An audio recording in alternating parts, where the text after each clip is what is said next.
오늘 우리는 지난 주일에 이어서 하나님의 주권에 대해서 더 깊이 묵상하려고 합니다.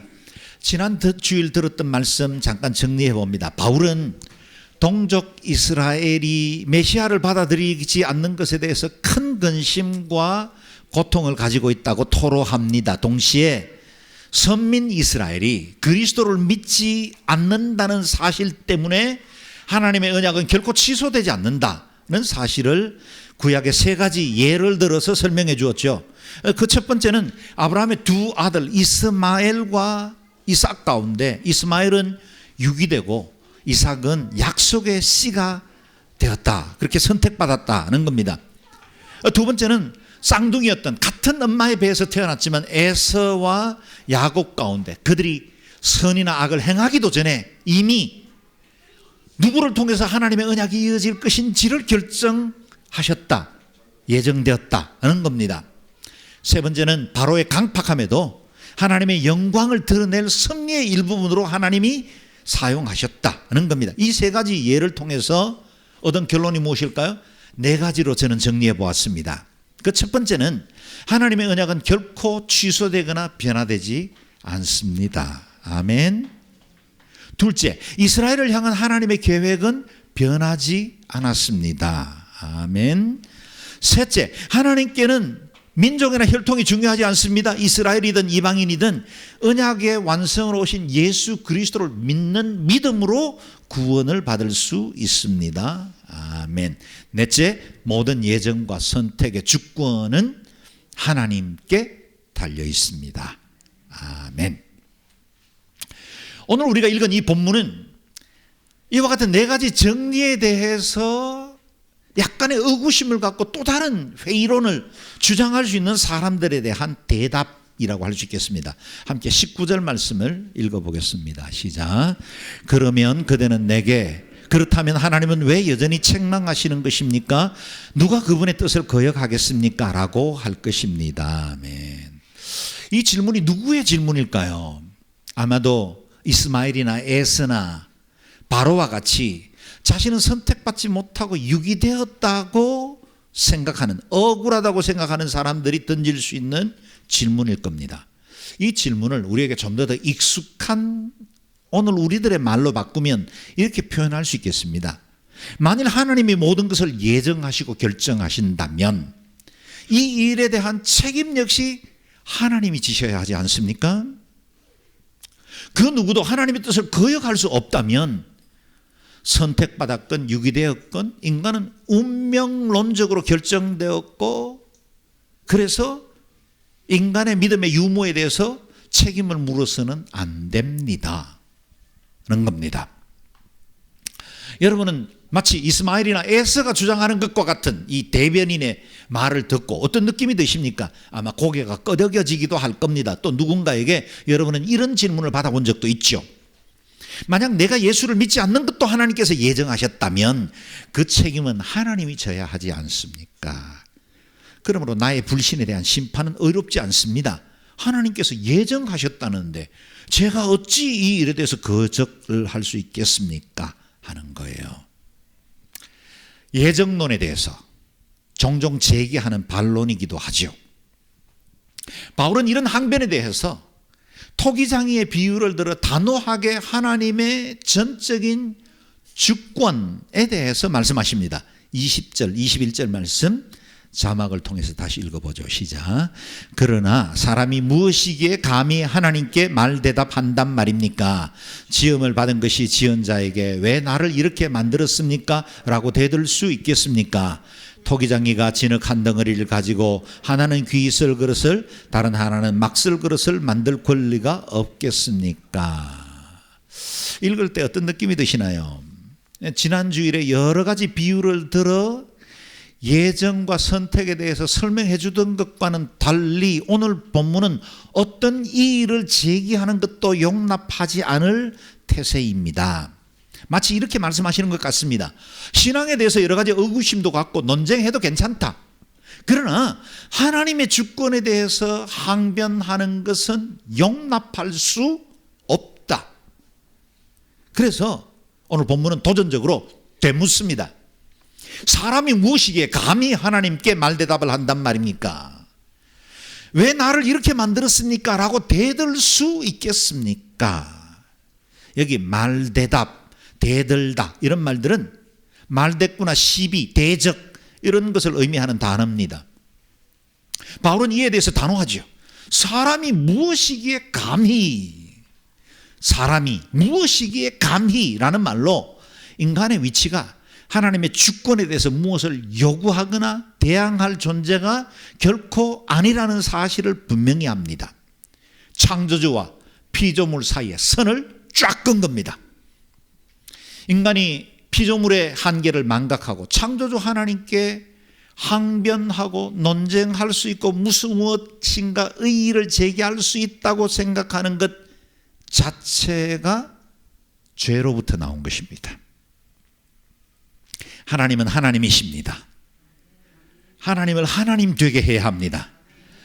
인간이 하나님의 형상을 따라 지음받은 것은 특별한 은혜이면 틀림이 없지만 그렇다고 해서 피조물인 우리가 하나님께 그 무엇으로 대항하는 것은 마땅치 않습니다. 그 실제적인 예가 토기장이와 진흙의 비유입니다. 토기장이는 흙으로 그릇을 빚는 사람입니다. 똑같은 진흙으로 식탁에 오르는 정갈한 그릇을 만들 수도 있고 구정물을 담을 막그릇을 만들기도 합니다. 때로는 큰 그릇을, 때로는 작은 그릇을, 정교한 것과 투박한 것, 모양에 따라서 필요에 따라서 그릇을 빚습니다. 누가 결정합니까? 토기장이가 합니다. 하나님께서 흙으로 사람을 빚으셨기에 토기장의 비유는 우리의 인생을 향하신 하나님의 전적인 주권을 잘 비유해 주고 있습니다. 그렇다면 이 토기장이 되신 하나님의 주권이 인류를 위한 구원에는 어떻게 드러났을까요? 그게 22절 24절 말씀입니다. 조금 복잡합니다. 그런데 한번 읽어보십시오. 함께 읽습니다. 시작. 만일 하나님께서 진노를 보이시고 능력을 알리시고자 멸망받도록 예비된 진노의 그릇에 대해 오래 참으심으로 관용하시고 영광을 받도록 예비하신 긍휼의 그릇에 대해 그분의 영광이 풍성함을 알게 하고자 하셨다면 어찌하겠습니까? 하나님께서 우리를 바로 이 그릇으로 부르셨으니 곧 유대 사람 가운데서뿐 아니라 이방 사람 가운데서도 부르셨습니다. 아멘. 복잡하지요? 그런데 이렇게 정리를 해보죠. 토기장이 되신 하나님께서 빚으시는 두 개의 그릇을 대표적으로 설명하고 있습니다. 하나의 그릇은 하나님의 진노를 받도록 예비된 그릇이고 또 한 그릇은 하나님의 긍휼을 받도록 예비된 그릇이었습니다. 한 그릇에는 진노가 임하고 한 그릇에는 긍휼함이 임하도록 예비된 그릇이었습니다. 그런데 이 두 그릇은 처음 예비된 것과는 달리 전혀 다른 결과를 맺게 되었다는 겁니다. 진노 받기로 예비되었던 이방인이라는 그릇은 하나님께서 오래 참으시고 관용하셔서 그들에게 구원의 길을 활짝 열어주셨습니다. 한편 긍휼을 받도록 예비된 이스라엘이라는 그릇은 복음을 거절함으로 오히려 유기되는 일이 발생하게 된 것입니다. 이 또한 토기장이 되신 하나님의 전적인 주권으로 이루어진 것입니다. 이를 통해 구원의 길이 유대 사람으로부터 시작되어 모든 인류, 모든 열방에 활짝 열리게 되었습니다. 24절이 그걸 말하고 있죠. 하나님께서 우리를 바로 이 그릇으로 부르셨으니 곧 유대 사람 가운데서뿐만 아니라 이방 사람 가운데서도 부르셨습니다. 바로 이 그릇, 누구를 말할까요? 저와 여러분입니다. 예수 그리스도로 구주로 믿는 모든 사람이죠. 이렇게 하나님의 예정과 선택하심은 특정 민족, 그것이 비록 선민 이스라엘이라 할지라도 어떤 공동체에 제한되지 않습니다. 누구든지 그리스도 예수를 자신의 구주로 받아들이는 모든 사람들을 하나님은 새로운 피조물 그릇으로 빚어주신다는 겁니다. 그렇다면 우리 하나님은 절대 주권을 가지셨으니 우리의 상황이나 우리의 변덕스러운 마음을 보고 그분이 임의로 마음을 바꾸어 결정하시는 분이십니까? 결코 그렇지 않다는 것입니다. 온 세상을 향한 하나님의 구원의 계획은 창세기 3장 15절로부터 시작되어 구약 성경 전체를 쭉 관통해 나가며 온 인류를 향한 구원의 계획을 이루어 가셨다는 겁니다. 그 가운데 구약의 두 예언서의 말씀을 인용해서 오늘 본문의 말씀을 증명합니다. 호세아서와 이사야서입니다. 먼저 호세아서에 기록된 예언을 읽어보겠습니다. 25절 26절 말씀 읽습니다. 시작. 호세아서에서도 하나님께서 말씀하시기를 내가 내 백성이 아닌 자를 내 백성이라 사랑받지 못한 자를 사랑받는 자라 부를 것이다. 그리고 너희는 내 백성이 아니다 라고 한 그들에게 말한 그곳에서 그들이 살아계신 하나님의 아들들이라 불릴 것이다 라고 한 것과 같습니다. 아멘. 호세아는 비련의 선지자, 슬픈 사랑 이야기를 간직한 선지자라 이렇게 부릅니다. 호세아는 자신의 의도와는 상관없이 하나님의 명을 따라서 음란한 여인 고멜과 결혼하게 되었고 또 음란한 자녀들을 얻게 되었습니다. 이 음란한 아내는 이런저런 우상에 쉽게 넘어가는 이스라엘의 영적 상태를 상징적으로 잘 보여줍니다. 그 때문에 세 자녀의 이름은 이스라엘의 미래를 마치 예언적으로 보여줍니다. 첫째 아들의 이름이 이스르엘입니다. 이스라엘을 심판하실 것이라는 뜻을 가졌습니다. 둘째는 딸을 얻었는데 로르하마라고 불렀습니다. 긍휼히 여기지 않겠다는 의미를 갖고 있습니다. 셋째 아들의 이름은 로암입니다. 슬프게도 너희들은 내 백성이 아니다 라는 뜻을 가집니다. 이 호세아의 일그러진 가정은 하나님을 배반하고 죄악 가운데 우상 숭배하는 이스라엘을 상징하고 또 자녀들의 이름이 정해진 것이 곧 이스라엘의 운명, 미래적인 사건들을 예고하고 있습니다. 이와 같이 자녀들에게 장차 유기될 것이라는 말씀을 주신 이후에 기록된 말씀이 호세아 1장에 나오는데 그 말씀을 인용한 것이 오늘 본문입니다. 정작 선택을 받았던 이스라엘은 버림받고 백성이 아니라고 했던 이방인들이 내 백성이라 불리게 될 것이라 하십니다. 예수님께서 오시기 700년 전에 예언된 것입니다. 두 번째 예언은 이사야를 통해서 주어집니다. 27절에서 29절 말씀 읽죠. 시작. 이사야도 이스라엘에 대해 부르짖기를 비록 이스라엘 자손의 수가 바다의 모래알 같을지라도 오직 남은 자만 구원을 받을 것이다. 주께서 그 말씀하신 것을 땅 위에서 온전하고 신속히 이루실 것이다 라고 했습니다. 또한 이사야가 미리 말하기를 만군의 주께서 우리에게 씨를 남겨두지 않으셨더라면 우리는 소돔같이 되고 고모라같이 됐을 것이다 라고 한 것과 같습니다. 아멘.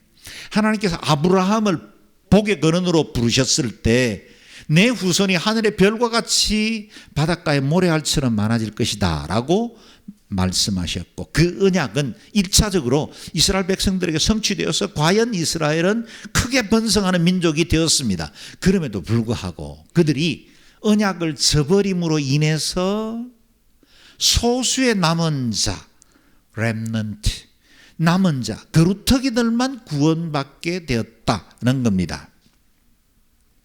더 이상 이스라엘 민족이라는 공동체성 때문에 할례받았다고 해서 율법을 이어받은 민족이라고 해서 구원이 보장되지 않는다는 겁니다. 왜냐하면 아브라함의 후손 가운데도 육신의 자녀가 있고 언약의 자손이 있기 때문입니다. 언약의 완성으로 오신 예수 그리스도를 믿을 때만 온전한 구원을 받을 수 있다는 사실을 이스마엘과 이삭의 사건을 통해서 보여주고 있습니다. 그나마 하나님의 긍휼로 씨를 남겨주지 않았다면 소돔과 고모라처럼 다 멸망받을 수밖에 없었다는 거죠. 이것이 저와 여러분 예수 그리스도 바깥에 있을 때 상태이고 온 인류가 처한 상태입니다. 소돔과 고모라 안에도 꽤 괜찮은 인격으로 많은 사람들에게 칭찬받는 사람들이 없지 않았을 겁니다. 다 죄인이 있겠습니까? 다 악을 했겠습니까? 그렇지 않았다는 거예요. 도시 자체가 악했는데 그 도시에 사는 사람 중에는 그나마 다른 사람들보다는 더 나은 인격, 사람들에게 칭찬받는 인간관계에 좋은 사람들도 없지 않았습니다. 그런데 소돔과 고모라에 불이 임했고 심판을 받았습니다. 그 가운데 롯과 그 가족들만 특별하게 남겨진 자로 구원을 받았죠. 우리가 다 소돔과 고모라 같은 멸망받을 수밖에 없는 운명이었는데 하나님이 긍휼로 씨를 남겨두셨다는 거예요. 저와 여러분은 얼마나 소중한 사람들입니까? 온 인류에 하나님의 구속을 이루어 나갈 씨앗으로 남겨진 사람들이다는 겁니다. 이 두 선지자를 통해서 주신 말씀의 결론이 무엇일까요? 30절 31절 말씀인데요, 읽겠습니다. 시작. 그렇다면 우리가 무슨 말을 하겠습니까? 의를 따르지 않는 이방 사람이 의 곧 믿음으로 인한 의를 얻었으나 의의 율법을 따르는 이스라엘은 율법에 이르지 못했습니다. 아멘. 이전에 율법과 상관없었던 이방 사람들이, 저와 여러분 포함한 이방 사람들이 믿음으로 말미암는 의를 얻었고, 이전에 의의 율법을 맡고 있었다고 자부하던 이스라엘은 오히려 메시아를 거절함으로 버림받고 유기될 수밖에 없었다. 의로움에 이를 수가 없었다는 겁니다. 여러분, 이것이 구원을 이루어 가시는 하나님의 신비입니다. 천국에 가면 3번 놀란다고 하지 않습니까? 천국이 내가 알고 있던 것, 성경에서 본 것보다 훨씬 더 아름답고 완전하고 최상의 세상이어서 놀라고, 두 번째는 나 같은 죄인도 부족한 사람도 이 천국에 와 있다는 것이 놀라고, 그리고 꼭 올 줄 알았던 그 사람이 없는데 놀란답니다. 그렇다면 왜 이런 구원의 역전현상이 일어나는 것일까요? 32절 33절에 설명이 나옵니다. 같이 읽어보죠. 시작. 그 이유가 무엇입니까? 이는 그들이 믿음에 의해서가 아니라 행위로 의를 얻는 것처럼 행했기 때문입니다. 그들은 걸림돌에 걸려 넘어지고 말았습니다. 기록되기를 보라, 내가 시온의 걸림돌과 거치는 반 위를 두리니 그를 믿는 자는 수치를 당하지 않을 것이다 라고 한 것과 같습니다. 아멘. 선민이었던 이스라엘은 자신들이 가진, 조상으로부터 물려받았던 이 율법을 잘 지키면 의로움에 이를 줄로 착각했습니다. 자기의 자기 공로가 가진 율법과 할례가 걸림돌이 되어서 그곳에 넘어져 버린 것입니다. 바리새파 사람들, 율법학자들이 왜 우리 주님으로부터 서슬시 푸는 그런 저주를 받아야만 했을까요? 다 그들은 자신의 종교적인 의 때문에 자기 내면 안에 있는 실존들이 얼마나 부패하고 타락한지를 볼 수 없었다는 것입니다. 그들은 성전 중심으로 살았습니다. 시온의 율법을 의지하며 살았습니다. 그런 그 시온이, 그들이 자랑하는 성전이 도리어 그들에게 걸림돌이 될 수 있었다는 사실을 잊고 있었다는 겁니다. 우리가 가지고 있는 성경 지식, 우리가 지금까지 신앙생활에 온 경험들, 그리고 내가 쌓아온 여러 가지 헌신과 봉사, 그런 것들은 하나님 앞에서 귀한 것이지만 만약 그것으로 인해서 내 믿음의 본질 가운데 나아가지 못한다면 그게 내 믿음을 넘어뜨릴 수 있는 걸림돌이 될 수 있습니다. 내가 가진 직분이 걸림돌이 됩니다. 내가 그동안 자랑할 만한 공로가, 우리 집안이 그동안 신앙생활에 왔던 것들이 하나님이 예비하신 새 은혜로 나아가지 못하게 만드는 걸림돌이 될 수 있다는 겁니다. 성경 본문과 설교 제목만 보면 설교의 내용도 대충 떠오를 줄 아는 사람들, 대단히 위험합니다. 내가 그동안 신앙생활을 해왔기 때문에 예배, 교회 다 비슷비슷해요. 다 어느 교회 가도 비슷한 정도의 예배 드립니다. 대단히 위험한 발상입니다. 내가 지금까지 신앙생활에 온 그 한계 아래 가두어 버려서 나의 영적 진보, 하나님께서 행하실 새로운 일들이 있음에도 불구하고 그 일을 바라보지 못하게 하는 그런 걸림돌이 될 수 있다는 겁니다. 하나님 앞에 늘 마치 처음 믿은 것처럼, 우리가 처음 예수 그리스도를 영접할 때 그 감격 있죠? 우리가 처음 주님을 만났을 때 그 은혜, 큰 수술을 받고 수술실에서 나와서 회복을 할 때 그 바깥에 찬란하게 빛나는 태양과 들판에 비춰있는 그 영롱한 물빛, 그런 걸 보면서 느끼는 그 감동 말이죠. 그런 것들이 우리 안에서 계속 새롭게 일어나야 진짜 예수를 제대로 만나는 겁니다. 여러분, 영정원 우리가 개척 예배에 오셨습니다. 새로운 교회를 꿈꿀 수 있기를 바랍니다. 여러분의 믿음이 더 성장할 수 있는 가능성을 제한하지 마십시오. 우리 안에 새 일을 행하실 하나님의 그 전능하심 앞에 여러분을 내어 맡길 수 있기를 바랍니다. 그리스도께 겸비하고 내가 아무것도 아니라는 사실을 철저하게 인정하는 자에게 하나님이 새 은혜를 부어주실 줄로 믿습니다. 자, 이쯤에서 우리가 가질 수 있는 의문이 있습니다. 그렇다면 인간은 무엇입니까? 우리는 아무런 의지나 생각도 없는 무생물이나 로봇 같은 존재입니까? 결정된 운명에 거저 따르기만 해야 합니까? 하는 겁니다. 극단적으로 예정론을 지지하는 사람은 하나님의 주권을 너무나 강조하는 나머지 인간의 자유의지나 책임조차 무시할 때가 많습니다. 이것은 또 다른 함정이 될 수 있습니다. 특별히 장로교인이라는 분들 말이죠. 하나님의 섭리를 배제한 채 인간의 의지만 강조하는 인본주의 사상도 잘못이지만 인간의 의지나 책임이 배제된 극단적 예정 사상도 잘못된 것입니다. 만약 하나님께서 구원받을 자와 버림받을 자를 이미 결정해 놓으셨다면 우리의 전도나 선교가 무슨 소용이 있겠습니까? 구원받을 자, 버릴 자가 결정났다면 우리 주님께서 결코 우리에게 선교 명령을 주지 않으셨을 겁니다. 모든 사람이 구원 얻기를 원하는 하나님의 뜻과도 배치되고 예수님께서 땅끝에 이르러 내 증인이다라는 말씀과도 의미가 없어집니다. 여기에서 창세 전부터 나를 아시고 택정하셨다는 말씀과 영혼 구령의 명령을 주신 전도의 사명 사이에 충돌이 일어나는 것처럼 보입니다. 여기에 구원을 이해하는 양대 산맥을 만납니다. 장로교회의 예정론과 감리교회의 자유의지론입니다. 영종도에는 유달리 감리교회가 많죠.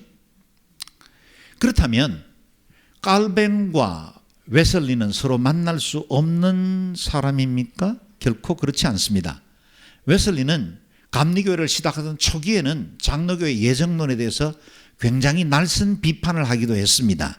그러나 그가 노년으로 갈수록 두 견해의 차이는 머리카락 한 올 차이밖에 되지 않는다라고 말할 정도로 이 두 견해에 대한 이해를 폭넓게 가졌습니다. 오히려 하나의 동전을 이루는 양면과 같다 할 수 있겠습니다. 모든 사람이 구원 얻기를 원하는 하나님의 편에서 보면 자유의지론이 맞습니다. 감리교가 더 옳아요. 그러나 예수 믿어 구원 얻은 성도들의 편에서 보면 예정된 구원이 맞습니다. 장로교가 더 옳아요. 뭐가 더 옳다는 말입니까, 목사님? 여러분 기억하세요. 여러분 오늘 꼭 이 말씀은 꼭 기억하셔야 돼요. 다시 말해서 예수 그리스도 안에 있는 모든 사람들의 구원은 예정되었습니다. 반복할까요?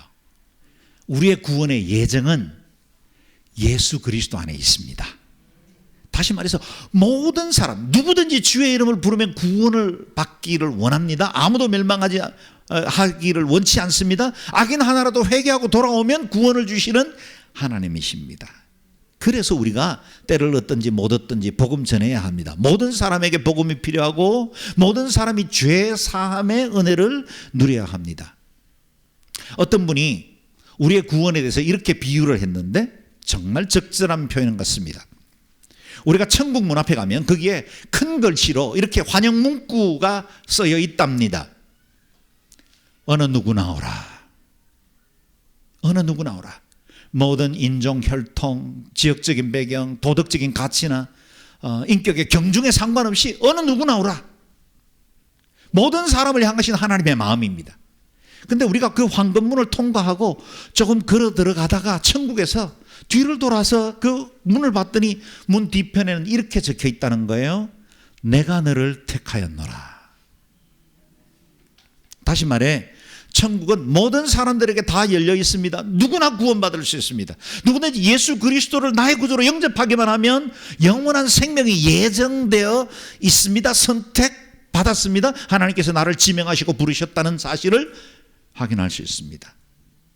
그런데 천국을 이미 소유한 그리스도인들, 이미 내가 예수 믿어 거듭난 사람들은 압니다.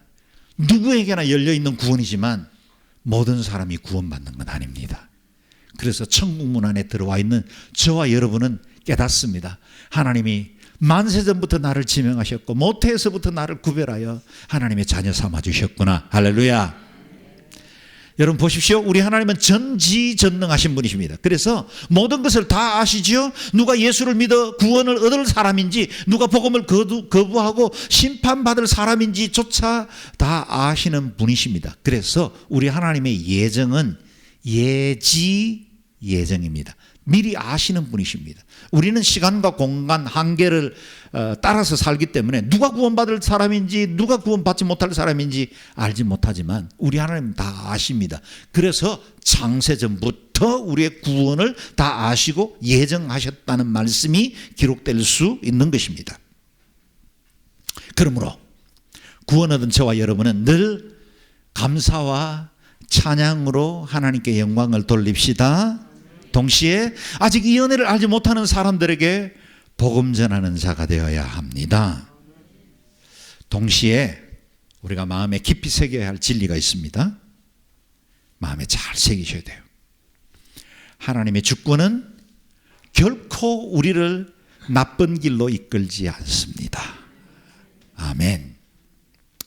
여러분, 이 인간에게 어떤 절대자, 신적인 존재가 내 삶에 대해 주도권을 가지고 있다는 것에 대해서 사람들은 싫어합니다. 불편합니다. 거북해하고 불안해합니다. 이유가 있습니다. 죄인이기 때문입니다. 마치 어둠 속에 벌레들이 빛에 노출되면 혼비백산 어둠으로 다시 기어들어가듯이 죄인들은 죄 때문에 하나님의 주권이 늘 부담스럽고 두렵습니다. 그래서 갖가지 말들로 하나님의 그 섭리에 대해서 공격하려 듭니다. 반대로 하나님을 믿고 의지하는 성도들에게 있어서 하나님의 주권만큼 평안하고 안식이 있는 것이 어디 있겠습니까? 토기장이 비유가 혹 여러분의 마음을 불편하게 한다면 내가 온전히 하나님의 은혜를 신뢰하고 있는 건 아닌가 의심해 볼 필요가 있습니다. 사랑하는 여러분, 우리 하나님은 좋으신 하나님이십니다. 우리를 향한 하나님의 계획은 언제나 선하고 아름답고 완전합니다. 내 삶이 한덩이 진흙이 되어서 전능하신 하나님 엘샤다이, 그분의 손에 붙들려 있다는 건 우리에게 얼마나 큰 특권입니까? 더구나 그분은 좋으신 하나님입니다. 나 자신보다 우리를 더 잘 아시는 그분이 우리의 인생이라는 진흙덩이를 잡으셨어요. 불안할까요? 두려울까요? 그럴 리가 없습니다. 안전합니다. 평안합니다. 어떤 상황, 어떤 조건을 만나든 두려워하지 않아도 괜찮습니다. 왜요? 그 하나님 좋으신 분이 내 삶을 가장 좋은 것으로 이끌어 가시기 때문입니다. 그러므로 완벽한 토기장이 되신 그분이 날 빚으셨다면 지금 여러분 그리고 제가 살아가는 여정 중에 경험하는 그 어떤 일도 두려워하거나 염려하지 마십시오. 혹 우리 중에는 더 특별하고 보기 좋고 사람들이 탐낼 만한 좋은 그릇이 있는가 하면 나는 내 인생은 막그릇처럼 빚어진 건 아닌가, 혹 그런 생각을 하신다면 여러분 염려하지 마십시오. 여러분 주부들은 잘 아시죠? 집안에서 많이 쓰는 그릇이 좋은 그릇입니다. 너무 비싸고 좋은 그릇은 깰까 봐 장식장에 늘 넣어두고 쓰지도 않아요. 만약에 내 삶에 내가 하나님 앞에 예배하는 것이 기쁘고 주를 섬기는 것이 감사와 감격이 있다면 여러분 제대로 지음받은 그릇인 줄로 믿습니다. 하나님의 계획에는 실수가 없습니다. 우리 눈에 더 요긴하고 더 쓸모있는 그릇으로 보이는 경우가 없지 않지만 그러나 하나님은 나를 여기까지 이끄셨고 영광 받으실 것이고 내 삶을 최상의 길로 이끄실 것입니다. 그 하나님을 신뢰하고 그 하나님의 손에 들린 진흙으로 주님 찬양하며 아직도 이 일을 알지 못하는 이들에게 복음 전하는 저와 여러분 되시기를 주의 이름으로 축원합니다. 아멘. 이 시간에 함께 찬양하며 나아갈 때 나의 힘이 되신 여호와여 함께 고백하겠습니다.